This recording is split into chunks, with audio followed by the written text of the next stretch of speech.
¿Me pueden corroborar si es que se ve mi pantalla? Sí se ve, doctora, la pantalla. Ya. Entonces comenzamos. Ya. Bueno, vamos a comenzar este curso nacional, ¿no? En el cual vamos a poder discutir el tema de calidad de la atención farmacéutica al paciente ambulatorio. Como ya presenté, mi nombre es Milagros Matos Alejo, soy químico farmacéutica, laboro en el Hospital Nacional Guillermo Menari Irigoyen, con especialidad en farmacia clínica, ¿no? En la Universidad Nacional Mayor de San Marcos. Para este tema es importante tener en cuenta la farmacia comunitaria, cómo se está. A ver, creo que le pediría a los, a los asistentes que por favor apaguen su audio. Eh, bueno, para poder continuar, como les mencionaba, la farmacia comunitaria ahora está enfocada en nuestro país ya no solamente al suministro, ¿no? El abastecimiento del medicamento, sino ya es nuestra farmacia tiene que estar ya enfocada en la calidad de atención que se le brinda al paciente, ¿no? Con el objetivo de pues, que el paciente pueda lograr el resultado terapéutico esperado de su farmacoterapia. Tenemos una imagen de la farmacia Digemit y para ello pues tenemos que tener bien claro cuáles son los conceptos que vamos a manejar. Entre ellos tenemos la atención farmacéutica y el seguimiento farmacoterapéutico. Desde el año 1990 tenemos la definición de Hepler y Strand, ¿no? En la cual definen a la atención farmacéutica como la provisión responsable de la farmacoterapia con el propósito de alcanzar resultados concretos que van a mejorar la calidad de vida del paciente. Ya en el año 1993, la Organización Mundial de la Salud definió la atención farmacéutica como la práctica profesional en el que el paciente es el principal beneficiario de las acciones del farmacéutico y reconoce las actitudes, comportamientos, compromisos, inquietudes, valores éticos, funciones, conocimientos, responsabilidades y destrezas del profesional en la prestación de la farmacoterapia, con el objetivo de lograr resultados terapéuticos definidos en la salud y la calidad de vida del paciente. No, ambos, el punto clave es mejorar la calidad de vida del paciente. Ya en nuestro país, con el Decreto Supremo 014 del año 2011, pues tenemos esta definición también y ya vamos a diferenciar tanto la atención farmacéutica como el seguimiento farmacoterapéutico.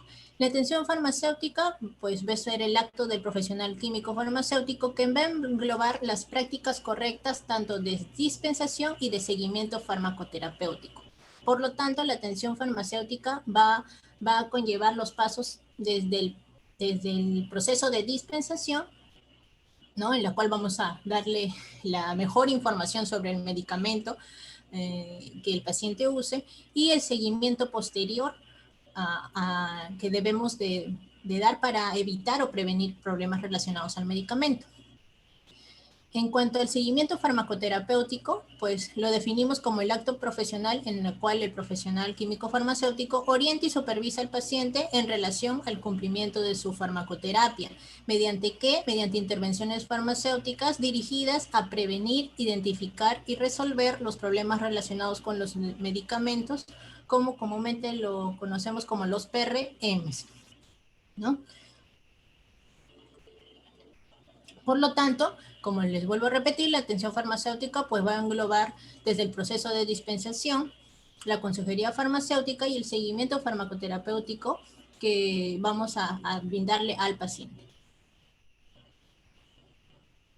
Pero para poder definir la calidad de la atención farmacéutica, pues tenemos que seguir ciertas pautas, ¿no? Que van a englobar las buenas prácticas, ya sea de dispensación como las buenas prácticas de seguimiento farmacoterapéutico.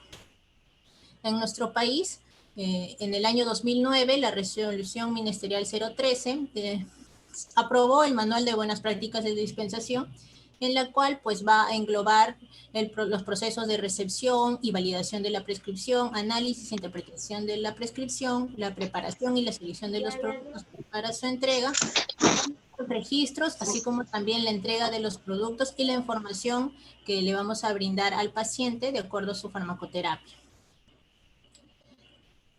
Entonces, las buenas prácticas de dispensación, pues es un conjunto de normas establecidas para asegurar un uso adecuado de los medicamentos, ¿no? Empleando los 5 prácticas correctas, ¿no? O los 5 correctos, que más adelante también ya lo vamos a ver, ¿no? En la cual debemos de garantizar que el paciente tenga el medicamento correcto, la dosis y la cantidad, y así como también la información clara sobre su uso y conservación de los medicamentos. ¿No? Ya mencioné los procesos de dispensación, desde la recepción y validación de la receta médica hasta la información brindada por el paciente, ¿no? Aquí tenemos las imágenes de los procesos de dispensación.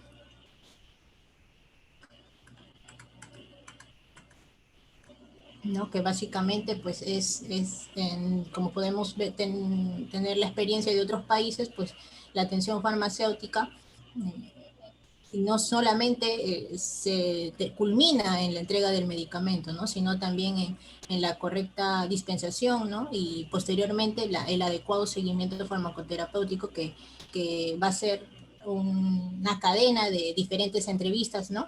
Que se le da al paciente, ¿no? Y así también el paciente se fideliza a nuestra oficina farmacéutica, ¿no? Con una adecuada atención que la podemos brindar. Los 5 correctos, pues tenemos el primero, el paciente correcto, ¿no? Siempre verificando el nombre del paciente. En los hospitales, ¿no? Tenemos la ventaja de portar siempre, solicitar el DNI, ¿no? Del paciente y verificarlo con la receta médica. El medicamento correcto, ¿no? Tenemos que tener mucho cuidado, ¿no? Aquí, si manejamos una oficina farmacéutica, pues puede haber un error al momento de dispensar el medicamento, ¿no? Ya sea porque tiene el mismo envase, ¿no? Entonces debemos de tener mucho cuidado en estos potenciales errores, ¿no? Que puede haber. La dosis y cantidad correcta, ¿no? Que debe estar especificado la dosificación en la receta médica. Lastimosamente, ¿no? En la farmacia comunitaria tal vez tengamos esa experiencia de los médicos no tienen la costumbre de repente de poner la dosis o le dan en una hoja aparte que el paciente lo desglosa, ¿no? Entonces, siempre tenemos que solicitar y como si es un paciente continuador, pues verificar, ¿no? Qué dosis ellos toman, ¿no? Cómo lo está tomando, cuántas veces al día, ¿no? Ya después tenemos el otro correcto que debemos de siempre evaluar, es el acondicionamiento correcto, ¿no? Si tenemos medicamentos que requieren una cadena de frío, pues también se debe de informar al paciente, ¿no? O si debe estar no cerca, no expuesto a la luz, pues también debemos de informarle al paciente, ¿no? Que eso, como sabemos, es parte de la dispensación, ¿no? De las buenas prácticas de dispensación. Y la información correcta brindada, ya sea con unos potenciales efectos adversos, ¿no? Referirle con qué sería bueno tomar la medicación, a qué hora puede tomar la medicación, pues ahí también tenemos que hacer hincapié al momento de brindar información. Entonces, las buenas prácticas de oficina farmacéutica va a englobar tanto las buenas prácticas de distribución y transporte, las buenas prácticas de dispensación, las buenas prácticas de farmacovigilancia, buenas prácticas de almacenamiento y buenas prácticas de seguimiento farmacoterapéutico. En nuestro país hay normatividad vigente, ¿no? Acerca de las buenas prácticas de distribución y transporte, las BPAs, ¿no? Con sus modificatorias, las buenas prácticas de dispensación, que también lo he mencionado, del año 2009, las buenas prácticas de farmacovigilancia, en este año se ha promulgado, ¿no? Esta norma técnica de buenas prácticas de farmacovigilancia, pero está más destinado al ámbito de empresas o industria farmacéutica, ¿no? Todavía no hay una normativa, ¿no? Que nos englobe estas buenas prácticas de farmacovigilancia para una atención farmacéutica ambulatoria u hospitalaria. Y en cuanto a las buenas prácticas de seguimiento farmacoterapéutico, también en nuestro país no existe hasta el momento, ¿no? Este documento propiamente dicho, ¿no? Pero sí se está evaluando desde el año 2000, desde hace aproximadamente 3 años, ¿no? Se están haciendo reuniones ya sea con los hospitales del MINSA, instituciones del MINSA, Sanidad Armada, ¿no? Para poder ya homogenizar y poder brindar estas buenas prácticas a los ciudadanos, ¿no? Y todo esto pues debe englobar a las buenas prácticas de oficina farmacéutica. Entonces, acá volvemos a poner la definición de seguimiento farmacoterapéutico mediante el Decreto Supremo 014, ¿no? Esto en el artículo segundo pueden ver todas las definiciones. Y básicamente es el acto del profesional químico farmacéutico donde vamos a tener que tener bien en claro que vamos a prevenir, identificar y resolver los problemas relacionados al medicamento o PRMs. Entonces, ¿cómo definimos al PRM? Pues es un problema de salud experimentado por el paciente como resultado clínico negativo derivado de la farmacoterapia y que por su interferencia real o potencial no permite conseguir el objetivo terapéutico esperado o genera efectos no deseados. Esta es una definición del Ministerio de Salud del Perú del año 2011. Como pueden ver, acá hablan de PRMs reales y potenciales, ¿no? Los reales, nosotros debemos identificar ambos, real y potencial, y sobre todo prevenir que ese potencial se vuelva real. Y eso como lo hacemos mediante un buen seguimiento farmacoterapéutico, una buena atención farmacéutica realizada al paciente. Entonces, durante la historia, pues ha habido diferentes clasificaciones de PRMs, ¿no? Empezó desde el año 1998 con Cipoll y Strand, que básicamente lo clasificaba en PRM de necesidad, ¿no? Si era necesario para el paciente el medicamento o si no lo era necesario, de efectividad, si era efectivo o no efectivo, ¿no? Si alcanzaba el objetivo terapéutico, ¿no? Por ejemplo, si usa un antidiabético, pues la efectividad pues lo vamos a medir con una adecuada valores de glicemia, ¿no? En el paciente. Y seguridad, si es que no presentaba efectos adversos, ¿no? Y la C, en el caso de Cipoll, pues también clasificaba el PRM en base al cumplimiento, ¿no? Este era más subjetivo al paciente, ¿no? Si el paciente, ¿por qué no tenía una buena adherencia al medicamento? Ya después, por otro lado, ¿no? En la corriente europea, ¿no? En España, ya viene el primer consenso de Granada, ¿no? En la cual lo clasifica el PRM en necesidad, efectividad y seguridad, que es lo que casi en el Perú se maneja, ¿no? Es esta clasificación. Con una pequeña variación en el año 2002, en la cual ya clasifican a los PRMs, pero según ya sea cuantitativo o dependiente, no cuantitativo de la dosis, ¿no? Entonces, ya más adelante se le va a explicar.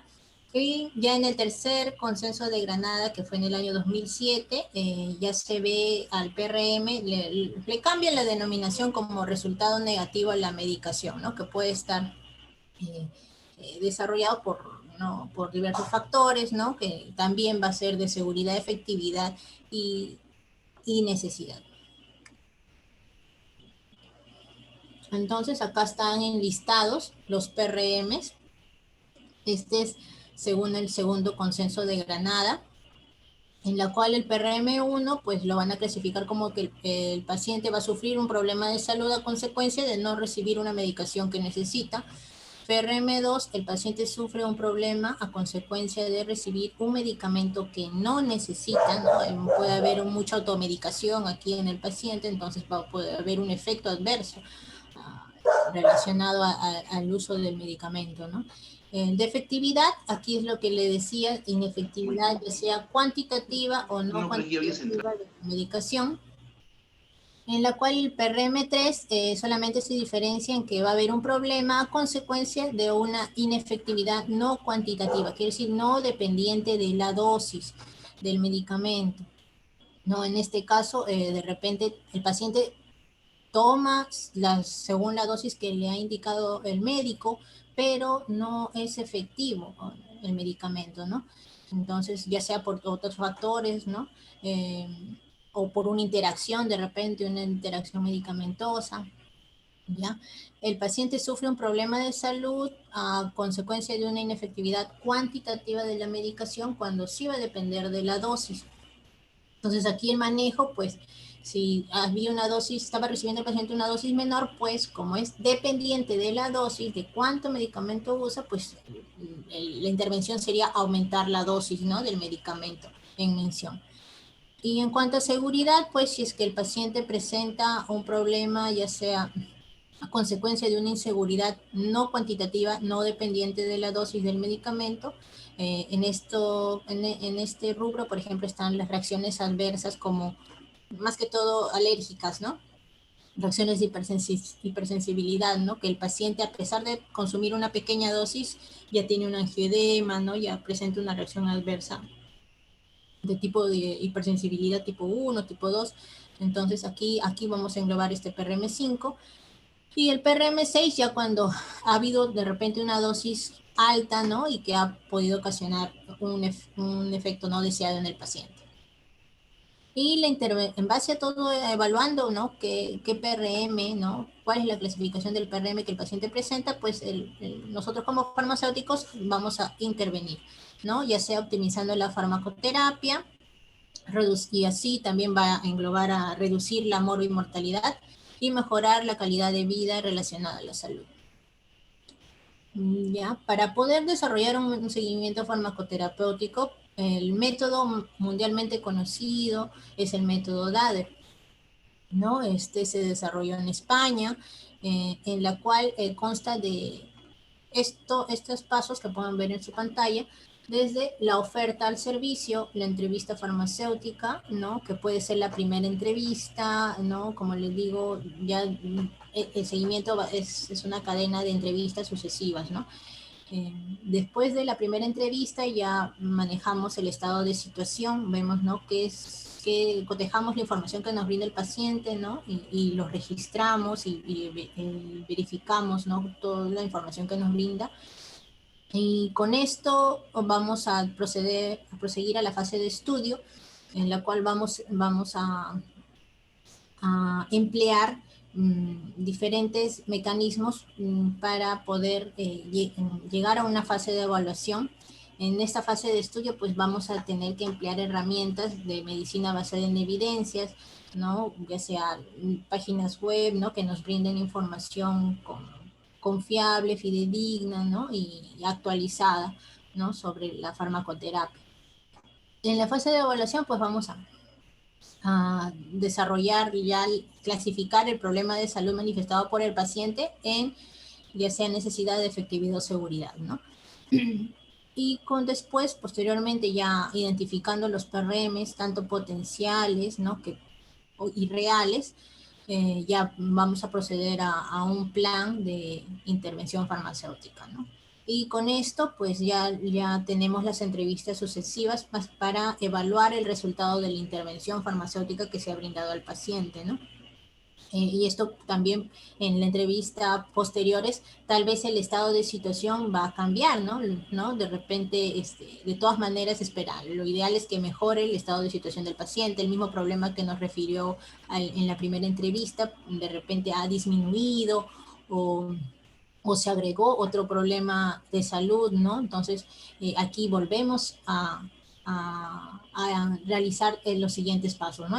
Volvemos a hacer un nuevo estado de situación, una nueva fase de estudio, ¿no? De repente ha habido la necesidad de agregar un medicamento, pues también se tiene que volver a evaluar, ¿no? Bueno, acá es un flujograma, que es básicamente lo que ya les he estado explicando, ¿no? De acuerdo a a la oferta del servicio, ¿no?, que es lo que es el primer paso que engloba el método DADER, ¿no? En algunos países la oferta del servicio va a conllevar también a la firma de un consentimiento informado, ¿no?, por parte del paciente. Más que todo en el ámbito de repente ambulatorio, ¿no? En el ámbito hospitalario, pues esta oferta del servicio, si bien es cierto, va también dirigido al paciente y también con el servicio de hospitalización, ¿no? Tenemos que tener en cuenta también esta oferta del servicio, ¿no? Cómo vamos a ofertar nuestro servicio de atención farmacéutica, por ejemplo, en un servicio de medicina interna, en un servicio de UCI, ¿no? Entonces todo esto va a cambiar de acuerdo al ámbito, ¿no? Y como le digo, aún no está la normativa, todavía no tenemos normativa sobre las buenas prácticas de seguimiento farmacoterapéutico, ¿no? Pero lo que se estaba manejando en el ámbito ambulatorio, en hospitalario, ¿no? No es que en el hospital, por ejemplo, no manejemos, no realicemos atención farmacéutica ambulatoria, también se puede realizar atención farmacéutica, pues algunos hospitales de repente sí están solicitando, ¿no? El consentimiento informado, ¿no? Y hasta cuando haya ya una normativa, ¿no? Que nos diga sí hay que usar o no hay que usar o no es necesario, tal vez el tema del consentimiento informado se puede obviar, ¿no? De ahí, bueno, posteriormente, si el paciente acepta, pues ya se le programa a una siguiente entrevista, ¿no? Donde ya nos brindan toda la información de su estado situacional, ¿no? De lo que nos pueda referir. Y bueno, acá ya continuando el flujograma, ¿no? Vamos a tener que seguir a la fase de evaluación, que va a ser la identificación de los PRMs, los resultados negativos a la medicación y otras necesidades del paciente también, ¿no? Y con esto, pues, vamos a elaborar el plan de actuación. Ya. Aquí tenemos, por ejemplo, un esquema, ¿no? De las preguntas que se debe realizar en la entrevista farmacéutica, ¿no? Tratar de sacar toda la información posible de acuerdo a la medicación, el problema de salud que nos refiere el paciente, ¿no? De preferencia, ¿no? Tratar de localizar los problemas en sistemas, ¿no? Ya sea cardiovascular, ¿no? Tratar de respiratorio, ¿no? La visión, ¿no? Hacerle un repaso de todo eso, teniendo un lenguaje, ¿no? Un buen lenguaje hacia el paciente, ¿no? No usar tanto palabras técnicas, ¿no? Si más que todo si estamos en el ámbito de farmacia comunitaria, ¿no? Y ya después con el paso 2, pues también dar preguntas no semiabiertas sobre los medicamentos que está tomando, ¿no? Acá tenemos una lista de las preguntas, ¿no? ¿Por qué lo toma? ¿Quién le prescribió? ¿O si se automedicó? ¿Desde cuándo lo toma? Toda esa información debemos de tener registrado en nuestros formatos que empleemos para la atención farmacéutica, ¿no? El estado de situación, pues, es el enlistar, ¿no? El problema de salud manifestado por el paciente, desde cuándo el paciente lo refiere, ¿no? Desde cuándo el paciente eh, manifiesta ya sea el dolor de cabeza o algún malestar, ¿no? Que pueda referirnos. Es importante tener esa información, ¿no? Lo más aproximado posible para también poder relacionar la secuencia temporal con la farmacoterapia que esté tomando. Los medicamentos que van a emplear, también tener la certeza de la dosis que está empleando, ¿no? Si ha sido automedicado o no, si ha estado proscrito, desde cuándo, por qué le prescribieron, también es importante tener el registro de la información que nos pueda brindar el paciente, ¿no? Y la fase de evaluación, pues para poder clasificar el problema relacionado al medicamento, y esto ya también nos va a ayudar a las intervenciones farmacéuticas que vamos a proporcionarle al paciente, ¿no? En la fase de estudio, como les mencioné, vamos a tener que ayudarnos, ¿no? De páginas que nos brinden una información correcta, ¿no? Actualizada, con base científica, sobre el problema de salud y el medicamento que el paciente nos refiere, ¿no?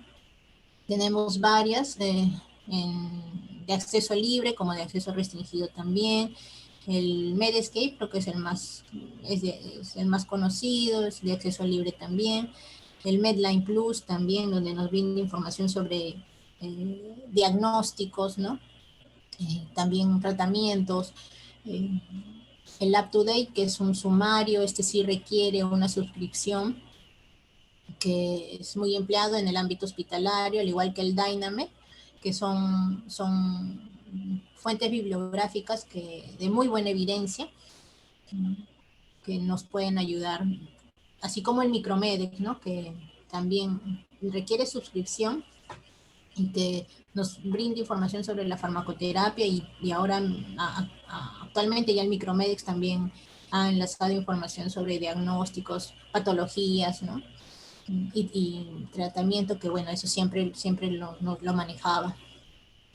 El LiberTox, que esto sí es de acceso libre, es una fuente bibliográfica, una base de datos en realidad sobre medicamentos que tengan ya sea un moderado o leve riesgo de hepatotoxicidad, ¿no? Entonces, esto también nos ayuda. El LACMED, ¿no? Para la farmacoterapia en lactantes.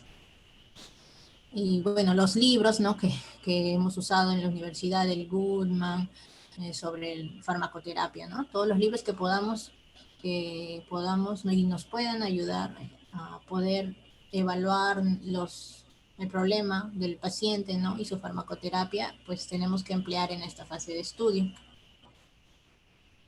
La fase de evaluación, como les mencioné, tenemos que evaluar toda la farmacoterapia, medicamento por medicamento, en cuanto a la necesidad, efectividad y seguridad, ¿no?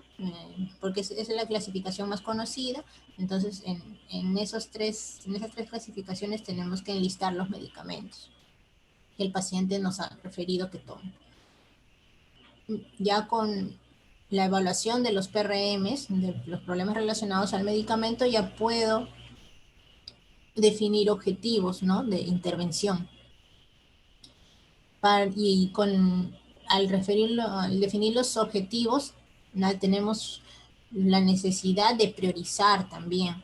¿Por qué? Porque en nuestros pacientes ambulatorios, a lo menos los pacientes crónicos, ¿no? De adultos mayores, ellos no toman 1 o 2 medicamentos, pueden tomar 3, algunos son hipertensos, diabéticos, tienen una fibrilación auriculoventricular, entonces, o están anticoagulados, ¿no? Entonces, a veces se nos llena, vamos a ver que no solamente son 5 medicamentos, pueden ser 6, 7, 8, ¿no? Entonces, puede haber, podemos encontrar muchos problemas relacionados al medicamento, ¿no? No solamente listando efectos adversos o reacciones adversas por medicamento, pues vamos a tener una relación de PRMs, pero en el paciente pues tenemos que priorizar para poder nosotros también intervenir, ¿no? Priorizamos en cuanto a qué es lo que el paciente cree que es más grave para su salud, ¿no? Que le molesta, ¿no? Tenga mayor molestia, ¿no? Y con la información que encontremos, pues tenemos que apoyar con nuestra intervención farmacéutica. Todo este esquema de intervenciones, pues, debe ser continuado por la misma razón que se llama seguimiento farmacoterapéutico, ¿no? Debe haber una relación estrecha con el paciente, debemos de programar otra cita, ¿no? Otra entrevista para poder evaluar, ¿no? La intervención que hayamos emitido, ¿no? Esta intervención puede ser sobre la cantidad de medicamento, ¿no? De acuerdo a la dosis, ¿no? De repente vemos un PRM de inefectividad cuantitativa, pues tenemos que aumentar la dosis, ¿no? Del medicamento que está empleando. Entonces, ahí va a ser la intervención clasificada, ¿no? Como cantidad de medicamento. La intervención sobre la estrategia farmacológica, de repente el medicamento no debería usarse en el paciente, entonces hay la necesidad de suspender el medicamento, pues se podría intervenir, ¿no? Lógico que esto siempre no es la información directamente al paciente sin consultar con el médico, no, tenemos que consultar con el médico, ¿no? Explicándole qué es la evidencia que hemos encontrado, ¿no? Con la fuente bibliográfica que ya hemos encontrado, ¿no? Informarle el problema relacionado que el paciente nos ha referido y que creemos que puede estar relacionado al medicamento, y cosa que el médico tratante, ya ellos también tienen conocimiento, ¿no?, del problema que está presentando el paciente y aceptan la intervención, ¿no? Y la otro tipo de intervención va a ser sobre la educación del paciente, que esto es básicamente dirigido al cuidador o, ¿no?, si es un adulto mayor, ¿no?, dependiente de otra persona, o en este caso al mismo paciente, ¿no?, que estén con todas sus funciones. El paciente pues se le brinda a él directamente la intervención sobre educación, que puede ser desde a qué hora tomarlo, cómo tomar, de repente, ¿no?, un medicamento que debía tomar en ayunas, como la levotiroxina, lo toma después de los alimentos, ¿no? Entonces, toda esa intervención que está dirigida al paciente, también debemos de registrar, ¿no? Y con la consiguiente visita, pues debemos de corroborar que estas intervenciones que hayamos emitido se hayan hecho realidad, ¿no? Y así también vamos a darnos cuenta si mejoró o no mejoró el problema que nos manifestó el paciente. Bueno, aquí para hacer un caso práctico de, de un seguimiento ambulatorio, ¿no?, de un pacientito de iniciales LBF, de 58 años de edad, de sexo femenino, con un índice de masa corporal de 31.5, ¿no? Como recordamos, este índice es para ver el grado, ¿no?, de si el paciente está obeso, obesidad mórbida, obesidad, ¿no?, o que va a estar relacionado, ¿no?, con el peso y la talla del paciente. Como antecedentes, el paciente es hipertenso desde el año 2017. También tiene un antecedente de diabetes mellitus tipo 2 desde el mismo año, neuropatía diabética, gastritis y gastritis crónica. Otro dato importante que siempre debemos de tener en cuenta es si el paciente es alérgico, no solamente a medicamentos, sino también a algún alimento, ¿no?, a insectos, animales, todo eso debemos de tener en cuenta. El consumo, ¿no?, hábitos nocivos, como consumo de café, té. En este caso, el paciente nos refiere que consumía sus comidas bajo de sal, hiposódicas, pero también consumía café. Café no era diario, pero sí, sí manifestaba que sí tenía un consumo de por lo menos una vez a la semana, ¿no? Entre los signos y síntomas que nos presentó el paciente, al 19 de... Siempre es bueno poner las fechas, ¿no? Como les digo, en las próximas entrevistas, la segunda entrevista, tercera entrevista, es necesario volver a tener toda la información sobre el estado de situación del paciente, ¿no? Porque esto puede variar, entonces tenemos que, en nuestro registro, tenemos que detallar las fechas, ¿no?, y qué problemas han tenido. Nos manifestó que tenían dolor de cabeza, taquicardia e hiperglicemia. La farmacoterapia empleada fue que el paciente tomaba levofloxacino de 500 miligramos al día, una vez al día, desde el 12 de marzo, quiere decir una semana antes de presentar estos síntomas, que eran nuevos para él. Metformina era su farmacoterapia habitual desde el año 2017, de una tableta cada 8 horas, ¿no? La tableta de 850 miligramos. La gabapentina, por el tema de la neuropatía diabética, ¿no? Tenemos a dosis de 300 miligramos cada 12 horas. El enalapril, para su hipertensión, 10 miligramos cada 12 horas, en total 20 miligramos al día. La insulina, ¿no?, que era parte de su tratamiento antidiabético. Usaba ambas insulinas, la insulina cristalina a 3 unidades subcutáneo cada 8 horas y la insulina N, o la insulina de acción lenta, de 35 a 30 unidades internacionales mañana y noche. Y el omeprazol, ¿no?, en ayunas, que lo tomaba. Acá tenemos una curva de glicemia al 4 de enero, en el 4 de enero pueden ver que, ¿no?, su glicemia en ayunas será de 100, ¿no? Lo normal debe ser de 70 a 110, ¿no? Si vemos que a partir del el 19, el 18, el 19 de marzo, perdón, se elevó sus glicemias a casi 350 miligramos por decilitro, ¿ya? De lo normal él manejaba de 100, 100, 120, no, máximo manejaba glicemia de 150, pero ya en marzo, el 19 de marzo, ¿no?, aproximadamente en 7 días después de los síntomas que nos refirió, ¿no? ¿Ya? Acá tenemos los valores de 356 miligramos por decilitro. Ya, bueno, esta es una tablita que quise pegar, ¿no?, de criterios de selección de pacientes para la realización de seguimiento farmacoterapéutico, ¿no?, para ver en qué situación tenemos a nuestro paciente, ¿no? De repente tenemos la necesidad o mejor dicho, queremos, ¿no?, nosotros, de nuestra oficina farmacéutica, quisiéramos atender a todos los pacientes, ¿no?, poder realizar un seguimiento, una adecuada atención farmacéutica, pero ya sea por gestiones administrativas, ¿no?, no podemos darle todo el tiempo exclusivo, ¿no?, a esta actividad.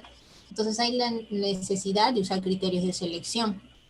Entre ellos tenemos a que vamos a incluir en nuestra actividad de atención farmacéutica a todo paciente que recibe medicamento de estrecho margen terapéutico, ya sea fenitoína, warfarina, ¿no?, ciclosporina, dioxina, ¿no? ¿Por qué? Porque estos pacientes van a estar más propensos, van a tener mayor riesgo a presentar o no, a presentar un problema relacionado al medicamento, ya sea potencial o real, ¿no? En nuestro caso, el paciente no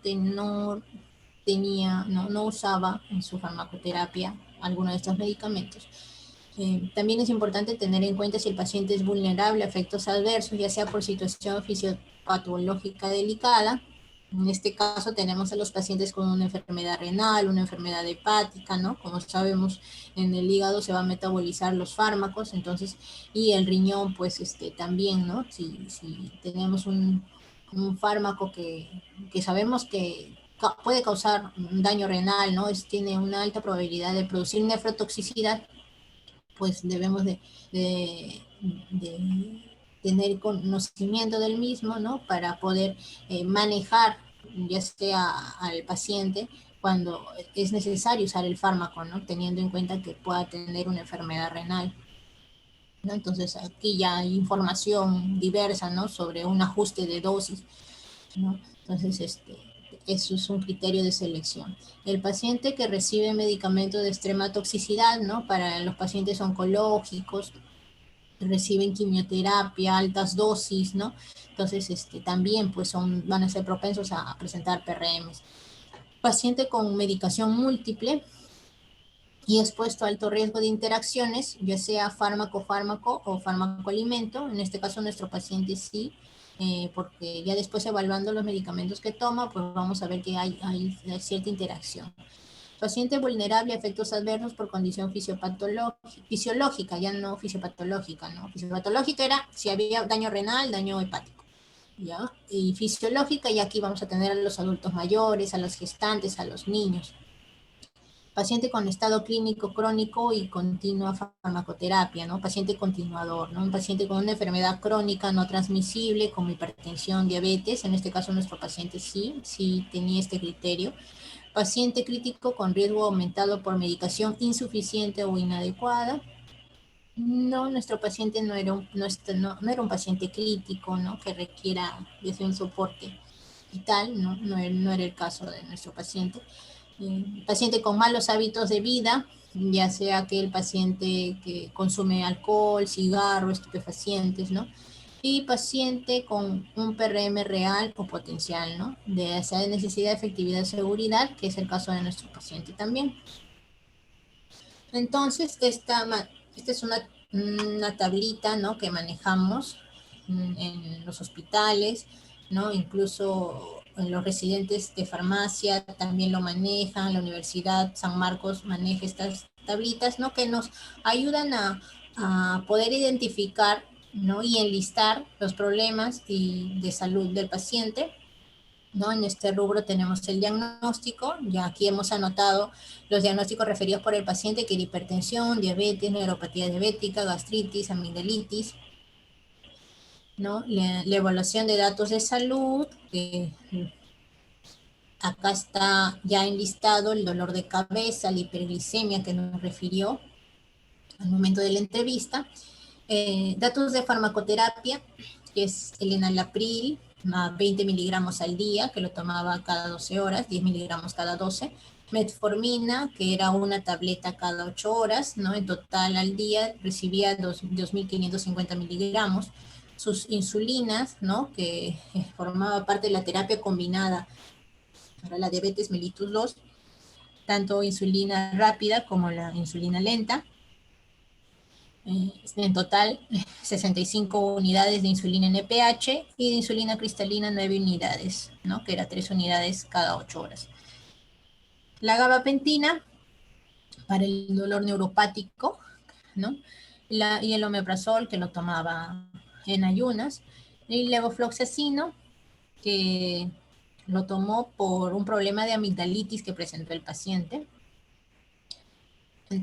¿Ya? Entonces, aquí, bueno, acá tenemos la evaluación, ¿no?, donde enlistamos si es necesario, efectivo, seguro, y después ya con esto vamos a identificar los problemas relacionados al medicamento. ¿Ya? Y algún diagnóstico y síntoma que no se relaciona con el diagnóstico también lo vamos a anotar en esta tablita, que vendría a ser la taquicardia. Y las pruebas de laboratorio alteradas, que era la glucosa, la glicemia, los valores de glicemia del 19 de marzo. Y bueno, la media que manejaba el paciente era de 124, ¿no?, que eran sus glicemias, ¿no?, que el paciente manejaba normalmente. Ya usando el Micromedex, ¿no?, que es esta base de datos, nos va a arrojar qué interacciones podemos encontrar, ¿no?, con toda la farmacoterapia que nos refirió el paciente. En este caso hemos encontrado lo bueno del Micromedex, ¿no?, y también pueden usar el Drug Interaction Checker, ¿no?, que el Micromedex tiene suscripción, necesita suscripción, ¿no?, pero aparte el Drug Interaction Checker también no requiere suscripción. El drugs.com también es una página que no requiere suscripción. Ahí también pueden tener información sobre interacciones medicamentosas, ¿no? Tenemos en cuenta que aquí hemos enmarcado pues las que consideran esta base de datos como gravedad mayor, ¿no? Que fue básicamente con los antidiabéticos, ¿no?, que empleaba el paciente, y levofloxacino. Pudimos encontrar una interacción, ya sea con la insulina NPH, insulina regular y la metformina. ¿Qué nos menciona, no? Acá en el resumen tenemos que el uso concurrente de fluoroquinolonas y los agentes antidiabéticos puede resultar en un cambio en los niveles de glucosa, ya pudiendo ocasionar ya sea una hipoglicemia o hiperglicemia. Esto ya nos dice el Micromedex. Entonces, pero nos dan esos dos casos, ¿no?, hipoglicemia o hiperglicemia, ¿ya? También podemos apoyarnos, ¿no?, con información de las fichas técnicas, de los insertos del medicamento, ¿no?, de cada medicamento, pues aquí hemos enlistado, ¿no?, las reacciones más frecuentes, ¿no? El enalapril, como pueden ver, ahí tanto a nivel cardiovascular, en el sistema nervioso central, nos dicen cuánto es la frecuencia, ¿no?, de la probable reacción adversa que puedan manifestar. Igual que la insulina, bueno, nos enlistamos todo, y el levofloxacino, pues aquí vamos a tener un poco en cuenta en la taquicardia ventricular, que eso sí nos refiere en nuestra fuente que hemos empleado, ¿no?, que existen una frecuencia de menos de 1% de que los pacientes presenten una taquicardia ventricular con el uso del levofloxacino, ¿no? A nivel de ahí, los demás medicamentos no se encuentra, ¿no?, esta referencia, ¿no?, de presentar. Entonces como que dábamos un puntito, ¿no?, un puntito más al levofloxacino, ¿no?, que puede ser el causante de la taquicardia ventricular, que era un síntoma nuevo para el paciente, ¿no?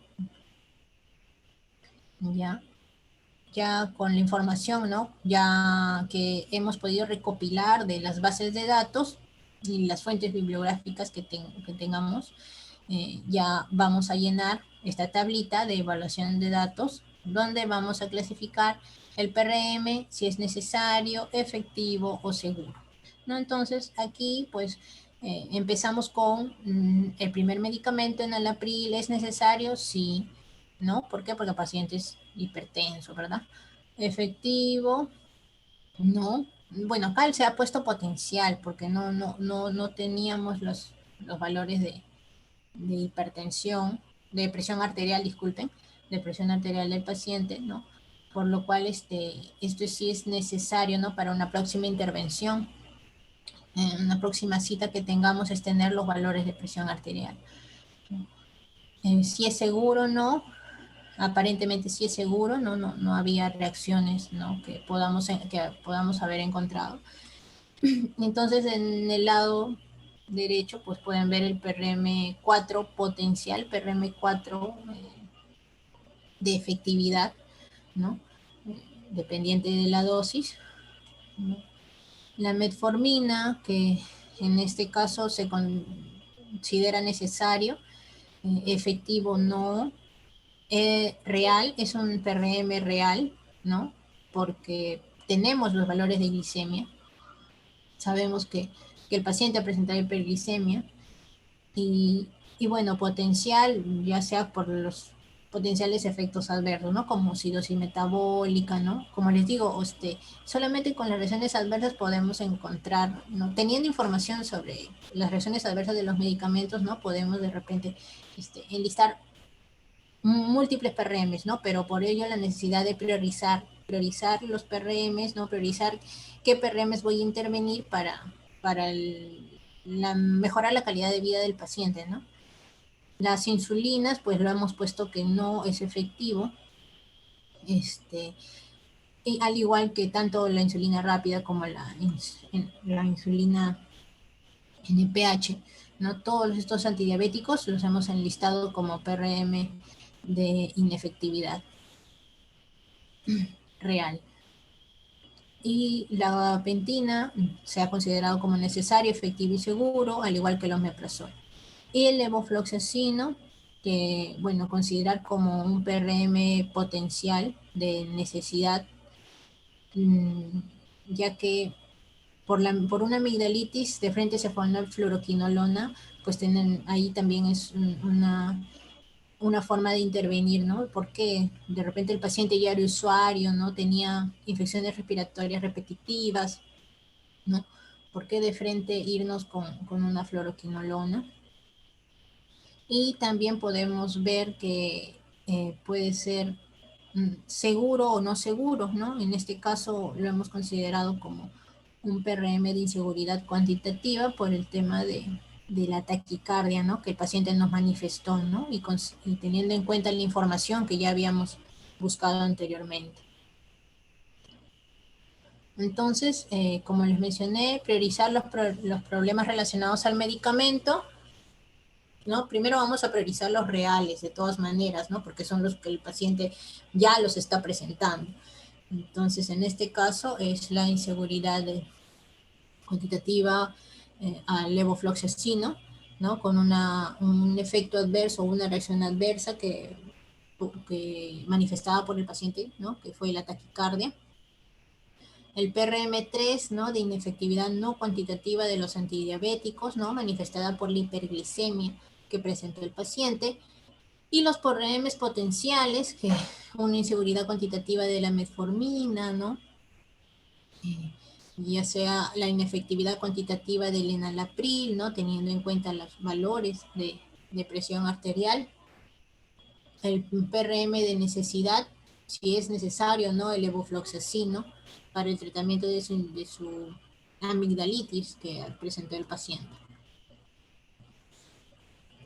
Entonces, para analizar los problemas relacionados al medicamento encontrados, ¿no? Como les mencioné, es necesario adecuarnos, ¿no? Apoyarnos con las bases de datos de medicina basada en evidencia. Bien podemos usar los sumarios, ¿no? Fuentes de información que recopilan una serie de estudios, ¿no?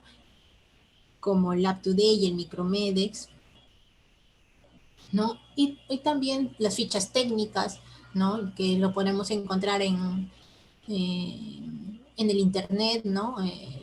De preferencia, ¿no? En agencias de medicamentos, ¿no? Ya sea en la DIGEMID o si no en la agencia de medicamentos y el Centro de Información de España, y los españoles nos proporcionan en su página de la EMS pues, casi todas sus fichas técnicas, ¿no? Donde ahí podemos tener en cuenta esa información muy valiosa, ¿no? Sobre las reacciones adversas, mecanismos de acción, la farmacocinética. Y también ya cuando otra forma, ¿no? de evaluar el PRM, ¿no? O identificar el PRM es empleando la estrategia PICO, ¿no? En la cual voy a hacer unas preguntas clínicas, ¿no? Que nos van a ayudar a poder limitar, ¿no? Delimitar toda la fuente de información que tengamos en la web, ¿no? Para ello, pues la estructura PICO, pues, como pueden ver, tenemos que enlistar al paciente o la característica del paciente, que en este caso es diabético, diabetes, lo ponemos. La intervención, que viene a ser el medicamento que estamos consultando. Comparación, si es que de repente lo queremos comparar, no sé, con otro medicamento, otra fluoroquinolona, ¿no? Que queramos comparar con el medicamento que esté empleando, o de repente esté empleando más medicamentos el paciente, pues acá también lo vamos a anotar. Y la O es de outcome o resultado, ¿no? En cuanto al resultado, pues aquí, como estamos hablando de la inseguridad cuantitativa del levofloxacino, que era la taquicardia manifestada por el paciente, ese término lo vamos a poner como resultado, ¿no?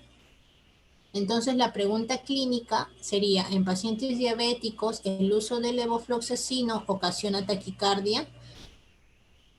Ya, esta es nuestra pregunta PICO, que lo vamos a trasladar ya sea como una estrategia de búsqueda, ¿no? Cuando vamos a enlistar esas tres palabritas, ¿no? Que forman parte de nuestra pregunta, ¿ya? Y esto nos va a ayudar a encontrar la información, ¿no? Delimitar la información, porque como ustedes saben, en el internet ponemos y vamos a encontrar 1.000.000 de información, ¿no? Pero aquí ya vamos a limitar toda la información que contenga ambas palabras, ¿no? El buscador de mayor evidencia, ¿no? El más comúnmente utilizado en la práctica clínica es el PubMed, ¿ya? Entonces, empleando el PubMed, pues encontró,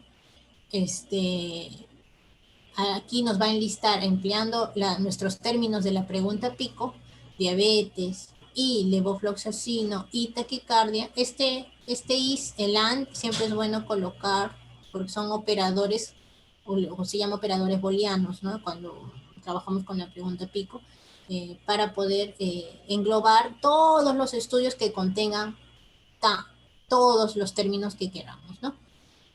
¿Ya? Entonces, ¿qué nos salió? Un resultado empleando esta estrategia de búsqueda, diabetes, levofloxacino y taquicardia.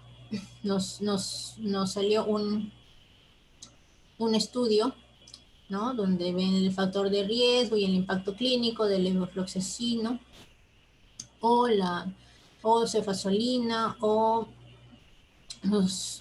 la producción de las beta-lactamasa de espectro extendido en adultos con infecciones del tracto urinario. ¿Ya?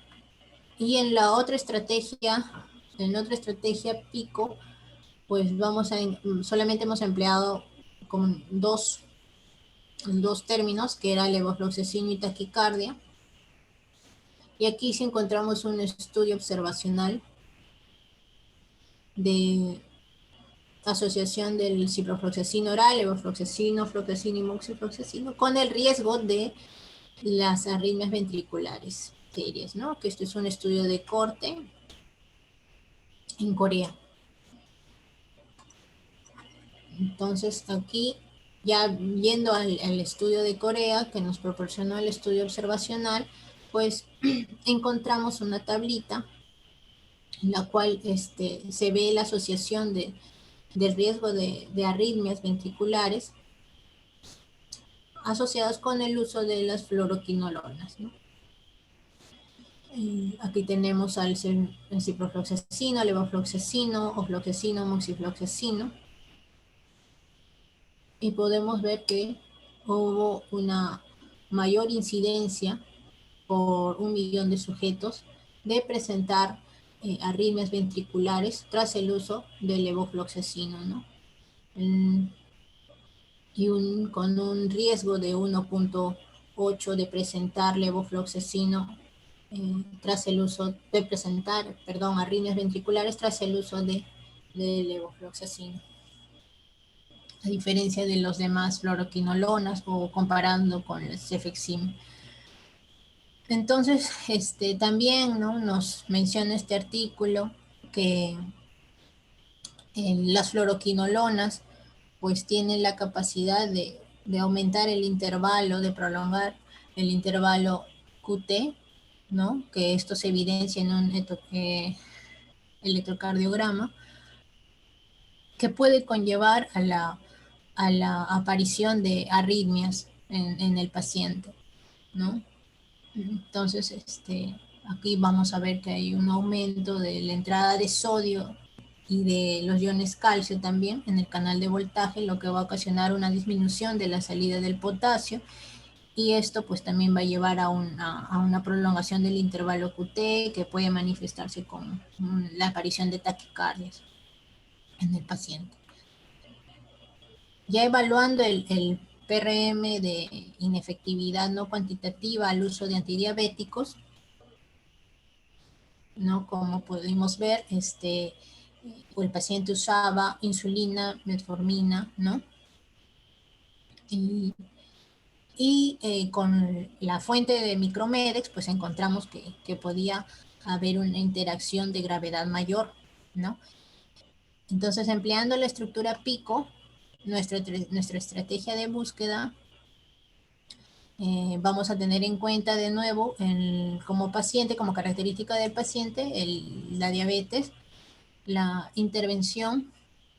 Tenemos a la insulina, ¿qué fármacos empleó? Insulina, metformina, levofloxacino también, ¿no?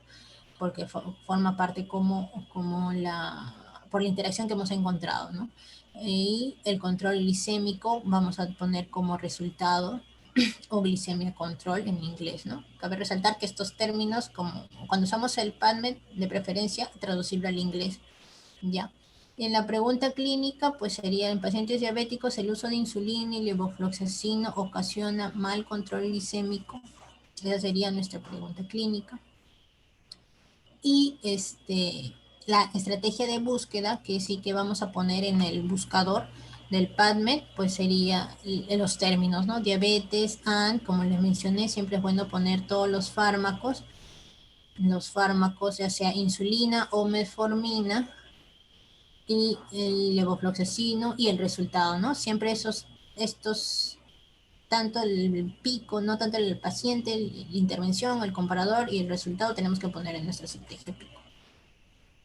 ¿Ya? Entonces aquí, empleando la estrategia, nos salió un estudio observacional que evalúa el riesgo de la aparición de disglicemias severas ¿no? Ya puede ser hipoglicemia o hiperglicemia en pacientes diabéticos que reciben levofloxacino, ciprofloxacino, moxifloxacino en Taiwán. Es un estudio observacional que se desarrolló en Taiwán, ¿no? Y también nos salieron otros 3 estudios, ¿no? Hipoglicemia inducida por el uso de levofloxacino en pacientes no diabéticos, la asociación de hipoglicemia severa con levofloxacino en diabéticos tipo 2 que reciben politerapia, que es un estudio era un reporte de casos, ¿no? Ya, y ahí también nosotros leyendo todos los estudios, pues con el título nomás tal vez vamos a ir filtrando, ¿no? Ir filtrando qué estudio vamos a usar como base en nuestra intervención, ¿no? En nuestra evaluación del PRM, ¿ya? Por eso es necesario delimitar bien la pregunta clínica, la pregunta pico, ¿no? Para poder también tener la menor cantidad, ¿no? O tratar de tener los mejores estudios, ¿no? Leyendo cada uno, pues ya vamos a ver cuál está más relacionado a nuestro paciente. Y en este caso sería, pues, ¿no? El riesgo severo de disglicemia presentado en el paciente diabético que recibe levofloxacino, ciprofloxacino o moxifloxacino.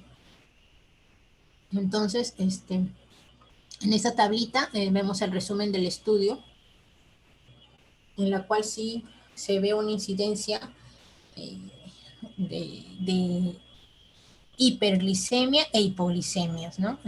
Primero van a enlistar hiperglicemia, ya sea con macrólidos, cefalosporinas y fluoroquinolonas, que emplearon en este caso el moxifloxacino, levofloxacino y ciprofloxacino, en la cual vemos que hay una incidencia para el caso de levofloxacino de 3.9,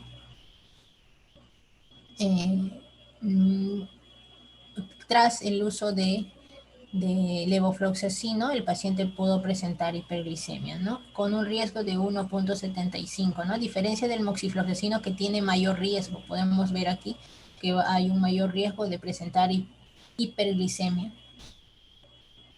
¿no? El intervalo de confianza está dentro del intervalo y con esta información pues vemos que el moxifloxacino, las fluoroquinolonas en sí, hay un riesgo de que presente hiperglicemia, ¿no? Asimismo, también podemos ver que va a haber un mayor riesgo de que los pacientes que usen fluoroquinolonas presenten hipoglicemias, ¿no? Para el caso de levofloxacino es 9.26 de incidencia, con un riesgo de 1.79. ¿no? De que presente hipoglicemias, ¿no? Entonces, en sí, el mecanismo, ¿no? Para que presente o no, ya sea hiperglicemia, también lo manifestan en el estudio, ¿no? Leyendo este estudio, también en la discusión manifiestan, ¿no? ¿Por qué puede haber mayor incidencia de hipoglicemia? Que básicamente es debido al aumento de la liberación de insulina. ¿Ya? Que va a estar relacionado también con un aumento del efecto estimulatorio de las células beta, ¿no? Que va a haber un aumento de la secreción, de la liberación de insulina, lo que puede ocasionar la hipoglicemia en el paciente. Y ya viendo la hiperglicemia en sí, como pueden ver, es menor el riesgo de que presente, hay una menor incidencia de que presente ya sea hiperglicemia tras el uso de fluoroquinolonas, pero sí también hay casos, ¿no? Si bien es cierto, el mecanismo no está muy claro, pero algunos estudios en animales van a corroborar que esta manifestación de hiperglicemia va a ser debido a la disminución de la capacidad de secretar la insulina en las células pancreáticas, ¿no? Entonces esto va a conllevar pues al efecto hiperglicémico, ¿no? Y también manifiestan que en pacientes con comorbilidades como diabetes o enfermedad renal crónica, pues este riesgo de hipoglicemia va a ser mayor cuando se toman fluoroquinolonas. Entonces este PRM pues puede estar sustentado con este estudio, ¿no? Que hemos encontrado. No necesita levofloxacina, el PRM de necesidad que presentamos, igualito hacemos la estructura pico, ¿no? Nuestra pregunta clínica sería: en pacientes diabéticos, ¿el uso de levofloxacina es adecuado o no para la amigdalitis? Y la estrategia de búsqueda: diabetes, levofloxacino, y tonsilitis, para el caso de que es su definición en inglés, ¿no? Entonces, empleando el PADMED, pues también se va a encontrar, ¿no?, un estudio observacional de la susceptibilidad del Streptococcus pneumoniae a las fluoroquinolonas y macrólidos en infecciones del tracto respiratorio superior. Y aquí también podemos ver en la tablita, ¿no?, cómo va la resistencia, la susceptibilidad, ¿no?, de la neumonía, Streptococcus pneumoniae, asociada con diferentes fluoroquinolonas, en este caso el gatifloxacino, floxacino y levofloxacino, ¿no? Ajá. Y podemos ver que ha habido una resistencia a medida que aumentan los años, ¿no? Al transcurrir los años, pues la resistencia va aumentando, ¿no?, de esta bacteria a estos fármacos, ¿ya? Hay mayores, para el caso del levofloxacino, pues la resistencia casi 19.05%, con una susceptibilidad sí alta, todavía internos, de 62.6% aproximadamente. Y bueno, a diferencia ya que sea con macrólidos como la eritromicina, acitromicina y claritromicina, pues va a mayor resistencia si empleamos eritromicina, ¿no?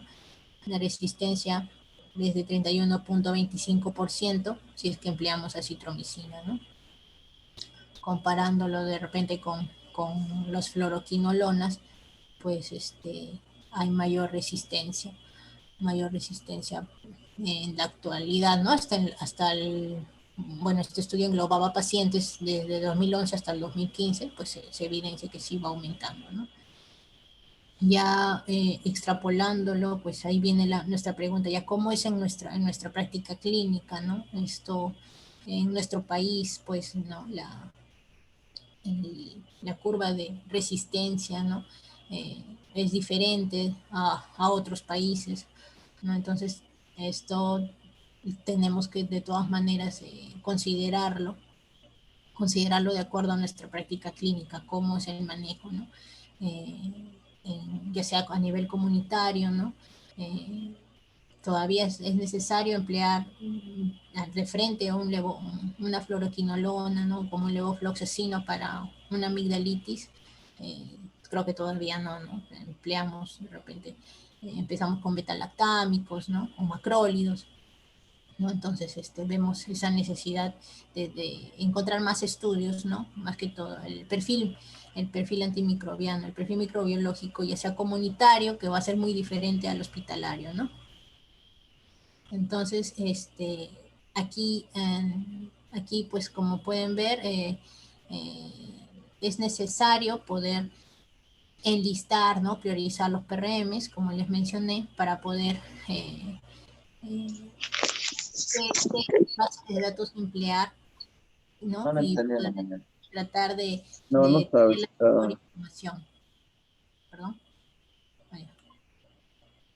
Entonces, con la información que hemos tenido, que hemos podido recopilar, ¿no?, de la base de datos, pues ya vamos a manejar nuestra plan de intervención farmacéutica, en la cual podemos enlistar ya sea tareas para el farmacéutico, intervención dirigidas al médico, y así como las intervenciones que van a estar relacionadas a la educación del paciente, ¿no? Teniendo en cuenta el trabajo del farmacéutico, pues tener en consideración la curva de glicemia, ¿no? Seguir monitorizando en sus próximas visitas, pues debemos de tener, solicitar cómo va la glicemia, cómo va sus controles, También la frecuencia cardíaca, los valores de frecuencia cardíaca es necesario tenerlo, ¿no? La presión arterial. Otro trabajo también es evaluar la función renal del paciente, por el tema del uso de la metformina, ¿no? También tenemos que evaluar su función renal. Y la evaluación de causalidad y reporte de RAM, ¿no? Ante la sospecha de que la taquicardia es ocasionada por el levofloxacino, pues debemos de reportar en nuestra sospecha. Intervención dirigida al médico, pues sería sugerir el control del panel metabólico, ¿no? De toda su bioquímica del paciente, en este caso la hemoglobina glicosilada, el perfil hepático, perfil lipídico, el perfil renal. También tenemos que considerarlo, ¿no? Sugerir electrocardiogramas, ¿no? Para evaluar el intervalo QT, ¿no? Si se prolongó o no, y ¿no? Poder evidenciar con el síntoma de taquicardia que nos manifiesta.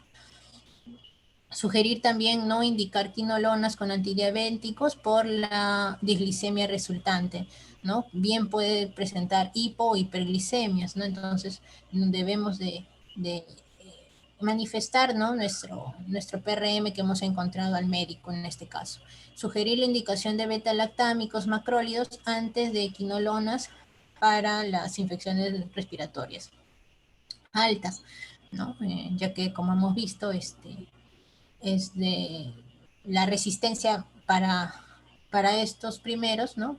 Va a ser menor que para el caso de las quinolonas, ¿no? Podemos ocasionar mayor resistencia, ¿no? Al fármaco. Educación al paciente. Vamos a tener que reforzar nuevos hábitos de vida, ¿no? La actividad física diaria es importante, los alimentos bajos o moderados de índice glucémico, tenemos que instarle, ¿no? Qué es lo que debe comer, qué es lo que no debe comer, la identificación de signos de alarma, ¿no? Si es que hay un dolor torácico, ¿no? Cefaleas, pues debemos de manifestarle, ¿no? Brindarle esa información al paciente, ¿no? De verificar la técnica de administración de la insulina y el horario de administración de medicamentos también es importante, ¿no? De repente vemos que, ¿no? Haciéndole un cuestionario, ¿no? Así un pequeño examen, un pequeño test de cómo se está aplicando la insulina, pues de repente podemos identificar una técnica incorrecta, ¿no? Entonces todo eso debemos de educar al paciente. Ya, y bueno, ya el punto básicamente, ¿no? El consejo farmacéutico, las medidas higiénico-dietéticas, ¿no? ¿Qué alimentos, perdón, tienen un alto índice glicémico? Pues debemos de reforzar esta indicación en el paciente, ¿no? Teniendo en cuenta menor cantidad de carbohidratos, ¿no? Aumento de proteínas, la nutrición, como sabemos, es muy importante en un paciente diabético, y también para evitar, ¿no? que haya complicaciones, ¿no? Cardiovasculares, ¿no? Entonces esto de por sí es nuestro gancho, ¿no? En la atención farmacéutica también tenemos que de todas maneras reforzar las medidas higiénico-dietéticas, ¿no? Y bueno, ahí sería todo lo que les quería manifestar, ¿no? Quería proporcionarles esta información. No sé si tienen alguna duda, alguna pregunta que las pueda absolver.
¿No hay preguntas?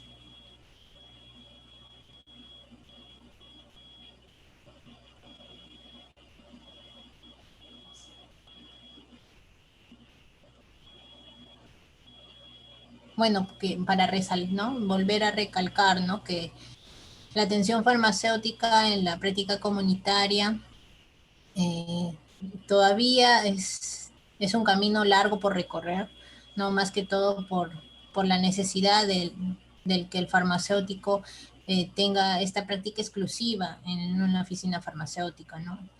Eh, pero que es muy importante para el beneficio del paciente más que todo, ¿no? Y vamos a ver la mejoría de la calidad de vida del paciente. La atención farmacéutica va a englobar tanto desde la dispensación, como les mencioné, hasta el seguimiento farmacoterapéutico, ¿no? El seguimiento, pues como su propio nombre lo dice, es tener entrevistas sucesivas, citas sucesivas, ¿no? Ver la manera de poder fidelizar al paciente, ¿no? Con nuestra atención. Ahora por el tema de esta pandemia, ¿no? Que nos está, desde el año pasado estamos presenciando, pues tal vez esta atención farmacéutica ha sido más limitada, ¿no? Pero de repente buscar otras formas, ¿no? Ya sea de forma virtual, poder brindar la atención, ¿no? Con un paciente, tal vez empezamos con un paciente, eh, ya también vamos a ir poniendo en práctica eh, la realización de esta actividad, ¿no? Que al inicio es difícil, ¿no? Al inicio va a ser como para todos, ¿no? Para cualquier cosa, todo inicio es difícil, ¿no? Pero lo importante es empezar, ya sea, como les digo, con un paciente, emplear con los formatos que tengamos a nivel del internet, podemos encontrar formatos de atención farmacéutica, adecuarlos a nuestra realidad, ¿no? Y ahí vamos mejorando también los, los registros, ¿no? Y con eso también uno puede mejorar su atención, ¿no? Y también, ¿por qué no? Proporcionarle a otro colega, ¿no? Yo he trabajado con esto, así estamos trabajando. eh, Tal vez a ti también, tú también puedas trabajarlo, ¿no? Eh, todo esto al final va a ayudar al objetivo que es eso, ¿no? Mejorar la calidad de vida del paciente, ¿no? Tener el mejor resultado terapéutico. Ujú. Hay muchas reacciones adversas que en la práctica comunitaria el paciente nos manifiesta, ¿no? Y que tenemos la necesidad de buscar información, ¿no? Hay veces el mismo paciente te dice, el médico, le he dicho al médico, pero el médico no lo considera, me dice que así es, ¿no? Entonces, ahí también está un punto a favor para nosotros, dar a conocer nuestro trabajo, ¿no? Dar a conocerlo y como le digo, empleando unas buenas bases de datos, ¿no? Una información que tenga una buena base científica, podemos dar nuestra intervención, ya sea al paciente, ¿no? Y la necesidad de también, si hay necesidad de comunicarnos con el médico, también le podemos comunicar, ¿no? Lo que hemos encontrado, ¿no? Y, y así también dar a conocer nuestro trabajo, ¿no?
Bueno, doctora, buenas tardes. Si no hay participantes, por favor.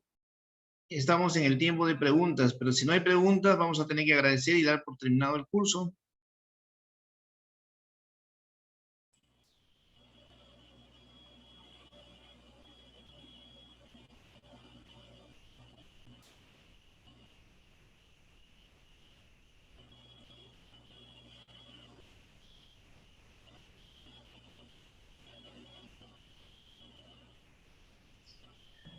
Bueno, doctora, muchas gracias. Excelente la ponencia. Gracias a los participantes. Los esperamos en nuestros próximos eventos. Gracias. Hasta luego. Ya, hasta luego. Muchas gracias a usted. Hasta luego.